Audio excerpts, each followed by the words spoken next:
Hello friends, Pawan Kalyan నటిస్తున్న Harihara Veeramallu cinema release అవ్వబోతున్న విషయం అందరికీ తెలిసిందే. అయితే ఎప్పుడూ లేని ఇష్యూస్ అన్నీ పవన్ కళ్యాణ్ సినిమా ఎప్పుడైతే రిలీజ్ అవుతుంటుందో అప్పుడే వచ్చేస్తాయి. సో ఇక్కడ థియేటర్లు బంద్ అనేది ఇంతకుముందు సినిమాలు రిలీజ్ అవుతున్నప్పుడేం రాలా. ఒక్క పవన్ కళ్యాణ్ సినిమా ఎప్పుడైతే రిలీజ్ అవుతుంటుందో అప్పుడే వస్తుంది.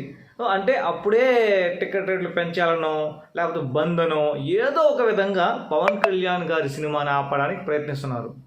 ఎవరైతే పవన్ కళ్యాణ్ గారి సినిమా ఆపాలని చూస్తున్నారో వాళ్ళకి నా నుంచి ఒకటే చెప్పదలుచుకున్నా. అదేంట్రా అంటే, పవన్ కళ్యాణ్ని మీరు ఎంతైతే తొక్కాలనుకుంటారో అంత ఎదిగిపోతాడు. సో కాబట్టి ఇకనైనా సరే పవన్ కళ్యాణ్ జోలికి వెళ్లకుండా తన పాటికి తాన్ని వదిలేస్తే చాలా మంచిది. ఇంకా కొంతమంది నాయకులు ఉన్నారు, అంటే అపోజిషన్లో ఉండేవాళ్ళు కొంతమంది నాయకులు ఉన్నారు. వాళ్ళు సినిమాని చూడకముందే, సినిమా రిలీజ్ అవ్వకముందే ఆ సినిమా ఆడదు, ఆ సినిమా ఫ్లాప్ అనరు. అసలు పవన్ కళ్యాణ్ గారి గురించి ఏం తెలిసి మాట్లాడుతున్నారు? అసలు పవన్ కళ్యాణ్ గారి సినిమాలో స్టోరీ ఉండబడలే. పవన్ కళ్యాణ్ అసలు థియేటర్లో కనిపిస్తే ఎగబడి చూస్తారు జనం.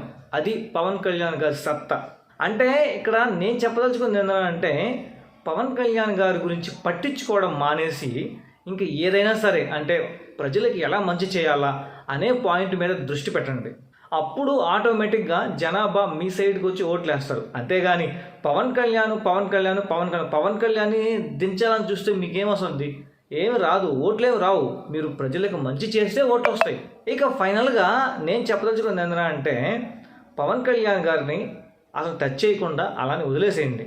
అంతేగాని మీరు పవన్ కళ్యాణ్ని ఎంత దించాలా అనుకుంటే అంత ఎదిగిపోతాడు.